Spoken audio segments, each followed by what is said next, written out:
Right, further look into the other greenhouse. Some of these you've seen before, but I have altered stuff around and repotted a lot of the stuff. And you see, I repotted these lithops. They're quite large.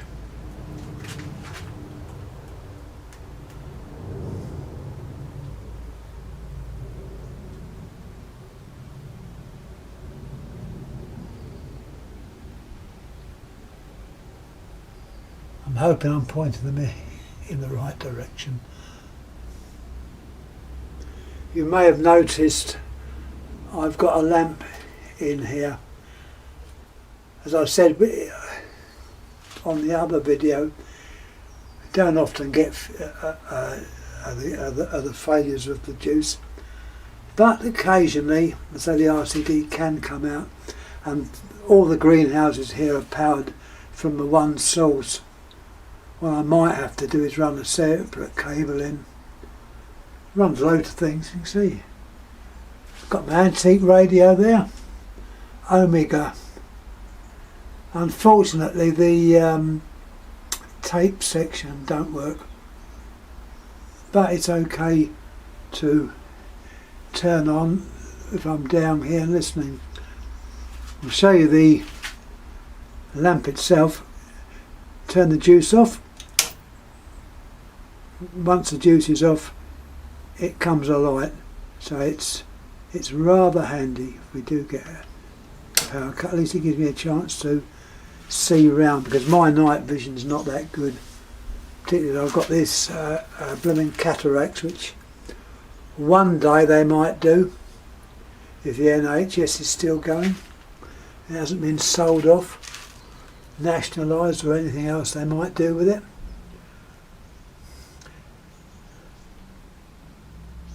I said before, any comments please make. These plants, just looking from one video to the next, how these have progressed and got larger, it's quite unbelievable. This one here, which is the Phophora Williamsii, you can see the characteristic flower and the fruit.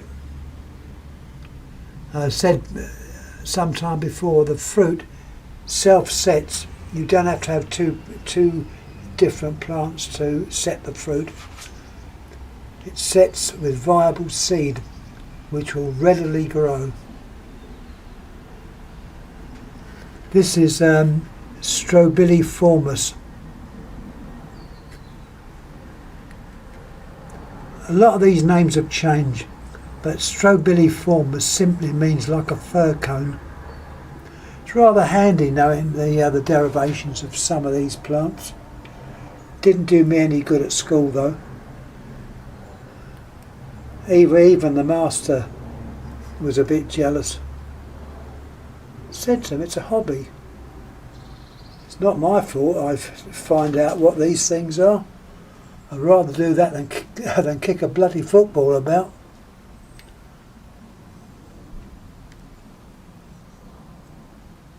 Astrophytum asterius.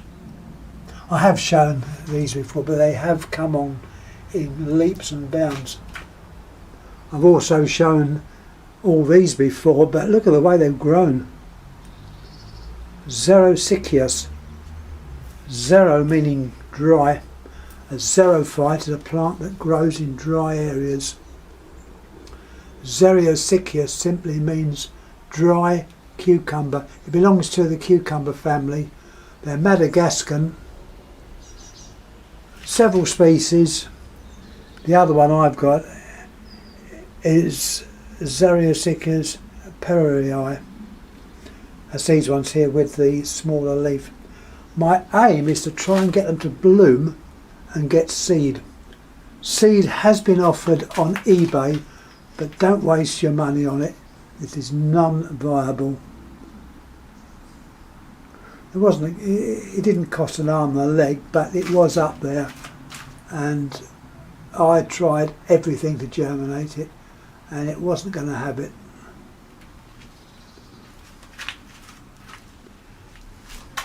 Those lovely two agaves. There's one there and there's one there. These are both cultivars. In general I don't like cultivars, but some of them are quite nice.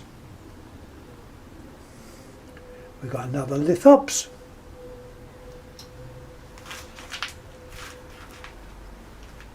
Yes, see the way these Xeriaceous have grown. These plants, majority of them were small plants I picked up off of eBay from various countries, from America, Germany and further afield.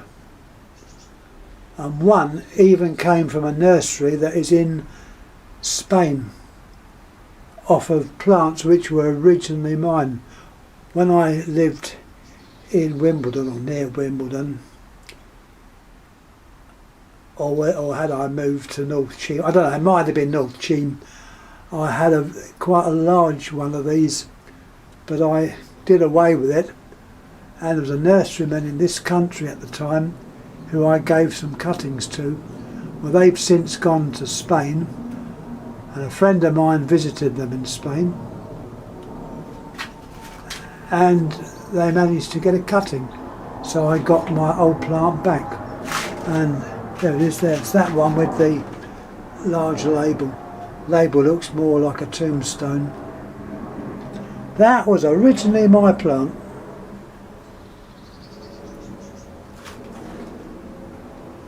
Very pleased to get that back.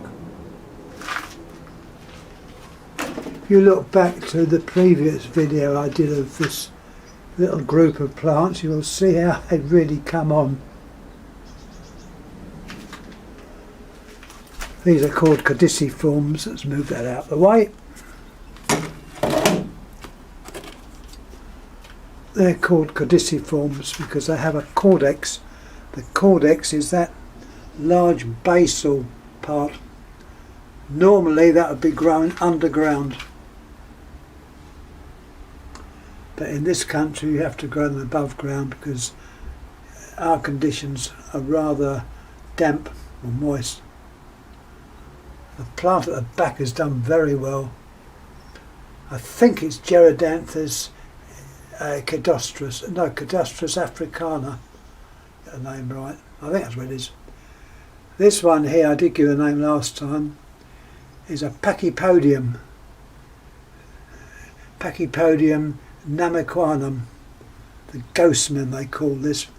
Very slow grower and quite rare. This one's actually been grafted. If you look down at the base, you can see, or just make out that it's grafted. Done in such a way as it makes the cultivation of it more easy.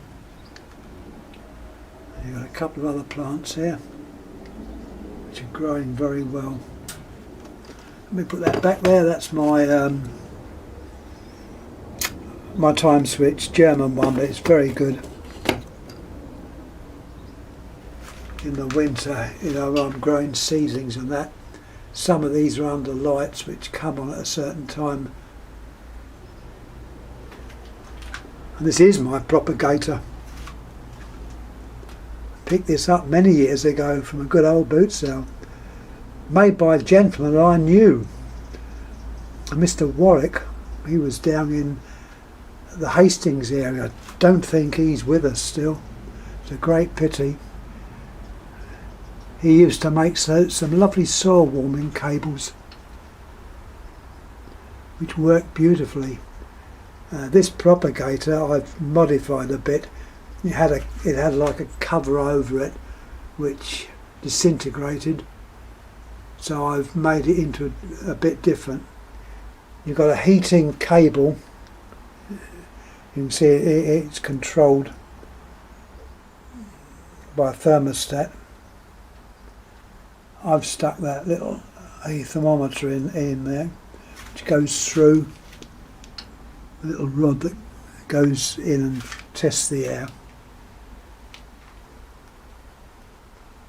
In there I've got some nice plants as well. and it looks like they have all taken. The clever part is getting them through winter. They do not like the cold and certainly don't like the damp. So there's a possibility where these might be brought indoors and stood on a nice warm windowsill through our horrible winter months. You might realise I detest winter so much. I wish it could be summer the whole year round. It isn't. Anyhow, some of my electrics that I put in, antique stuff. There's an antique switch from the continent. Remember, the continental switches and American switches are reversed to ours. And people have always said, oh, well, it's the English being different. The thing is, it was probably English that had the switch first. Because one of the first houses to be lit in the world was in Newcastle. Forget Pearl Street, that was one of the first that Edison set up. But the lamp was invented in this country by Swan. I know Edison and Swan combined with a company, and there also was other people involved in lamp manufacture. But this is something I've always mentioned, that the down in this country is on, whereas on the continent it's invariably up, and in America it's up. Just a point of information. And there's a lovely old fuse box. Ancient, probably not PC as they would say, but as far as I'm concerned, I wired it up.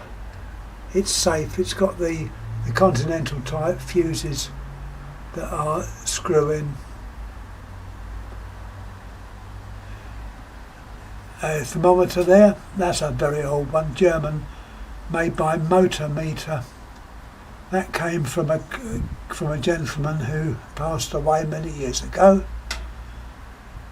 and I got a hold of it and installed there as a little bit of, as a memory sort of keepsake. I'm probably sentimental, I don't know, but I do like the old stuff, which agrees with a lot of you on YouTube. Like to see the old stuff.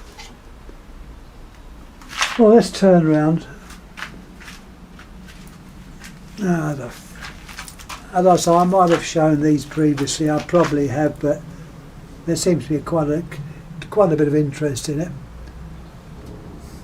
I'm actually uploading the other video I've just taken. It's going to take me a time of about over an hour, and I think this one will be the same.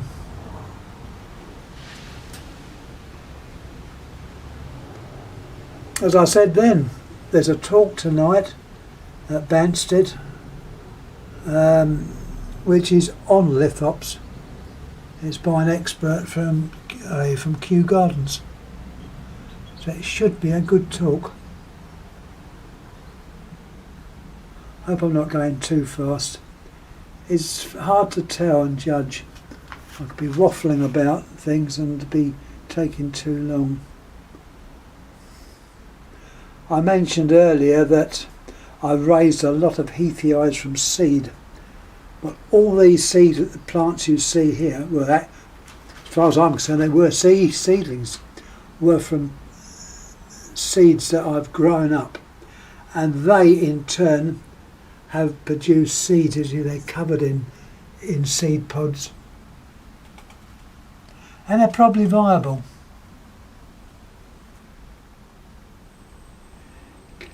It's Gibbaeum Heathii. That was named after that amateur gentleman. This lithop, unfortunately, is not looking very good.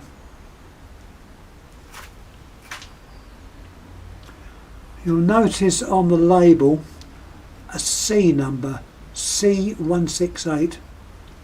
Those of you that grow lithops know that the C stands for a Mr. Cole.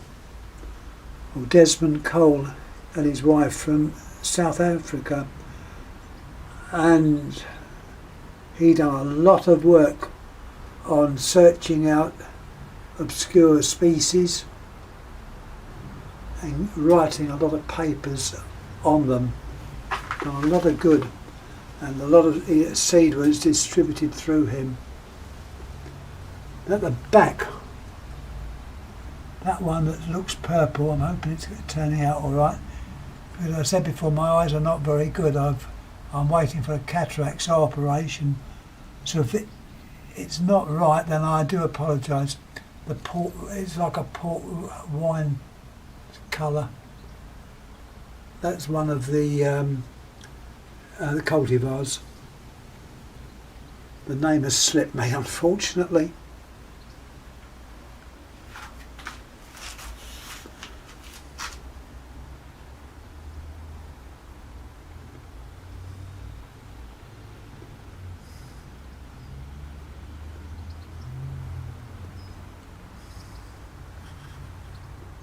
We're on to another tray.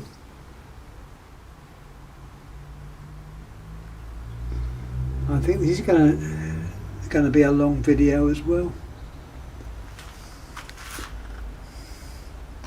That one has gone wrong, as you can see. Growth is completely wrong.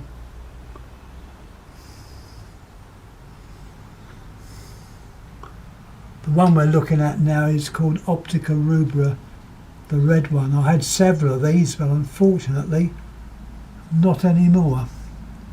This year, for some unknown reason, it's not just affected me, it's affected other people.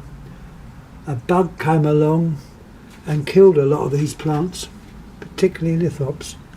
There's a cultivar, that's the white flowered one. Never looks right. The flowers never look completely open. Got a few more there.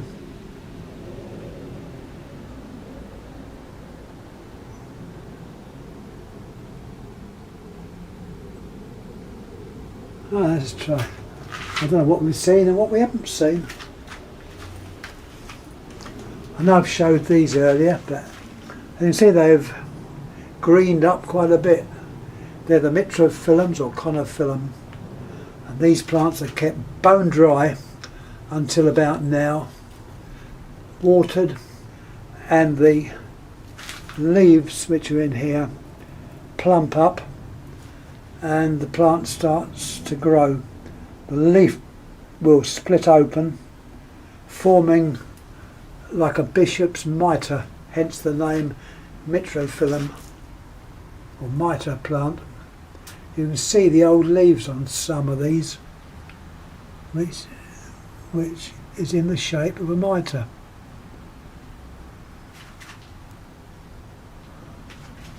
The other plants I got down there will be put up as soon as they're in leaf. That is the rare Philobolus, and its mate down there's another Philobolus. If only I could get seed, but you have to have two plants. The one between the two is a Monilaria, like the ones in the middle. And Monilaria means a string of pearls. And the species, one of the species, Monilaria pisciformis. And pisciformis simply means in the shape of a pea. I think I'd better speed up a bit. Don't want you all going to sleep. There's a few more plants. We've got some Gibeum heathii at the back. I mentioned Fenestraria firecracker. I think it's called firecracker. I think that's it there. As you can see, it's got a larger leaf than normal.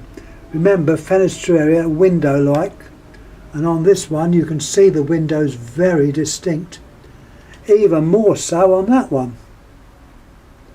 The windows are virtually covering the whole of the leaf pair.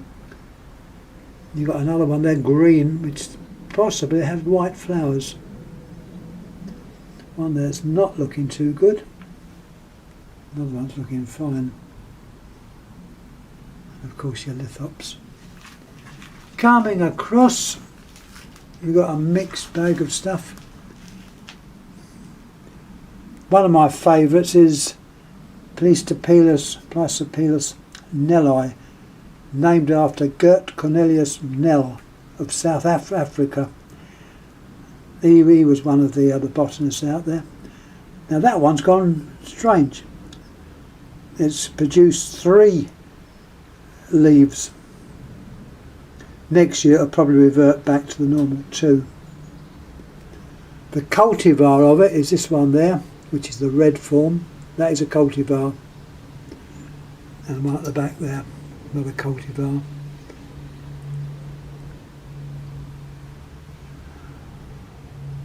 Some of the other plants are back there.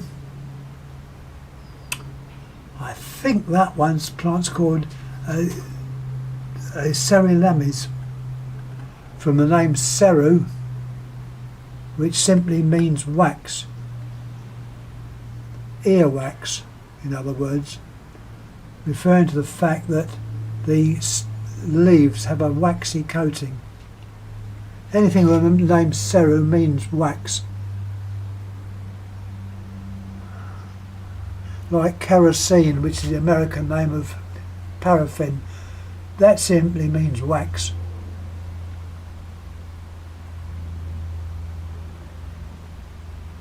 And we've got geminum at the back there, the twin, referring to the leaves being very close. Now I've got a flower there on Pleistopilus similans. Next to it we've got another Nelli. I do like Nellis, like similans as well. If I had a bigger greenhouse I'd have even more, but I haven't.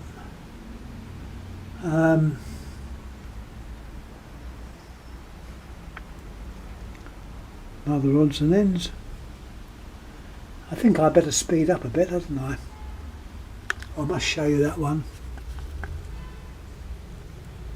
That is quite a nice plant, slow grower. That's Gibbaeum album. Album meaning white. Gibbaeum album.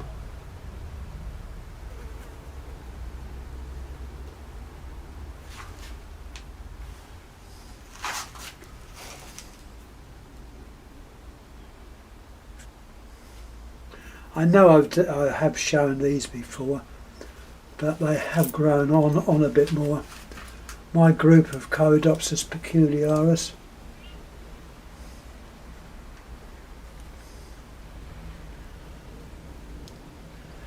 Argita petrens, or Gibbaeum petrens as I believe it now is called. More lithops. With a couple of with a group of Conophytum. In the front, some more.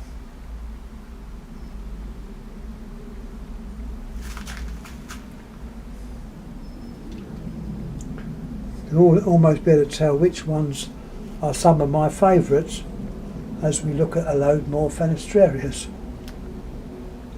I do like Fenestraria. This is Gibbaeum cryptopodium. Crypto meaning hidden. The base of that plant is sort of hidden underground. Next door to it got another one, Gibbaeum cryptopodium. Very close to, in fact that might even be it. It might be Gibbaeum pilosulum. Pilosulum and cryptopodium are very, very close. Pilosulum, as the name suggests, it's covered in very fine hairs. Pilosus means hairy. It's all right, I haven't swallowed a dictionary. It's stuff you pick up over the years. I only wish my mathematical side was okay, but unfortunately I'm number blind, which has held me back throughout work and lots of things. Added to the fact that I might have even been autistic. Someone did suggests that recently. In my day it was unheard of. But never know. It could have been.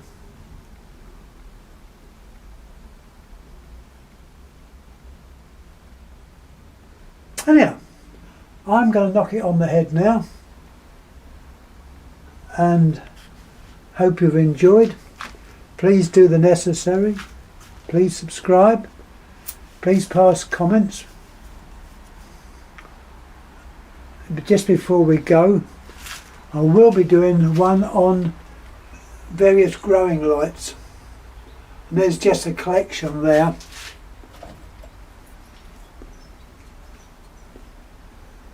These are some of the lights I use, or the bulbs I use to raise the plants, but I must include these because they must be given a little warning, because they are not entirely safe.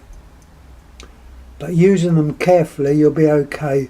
But I will put up a little video showing these and pointing out things of interest and safety.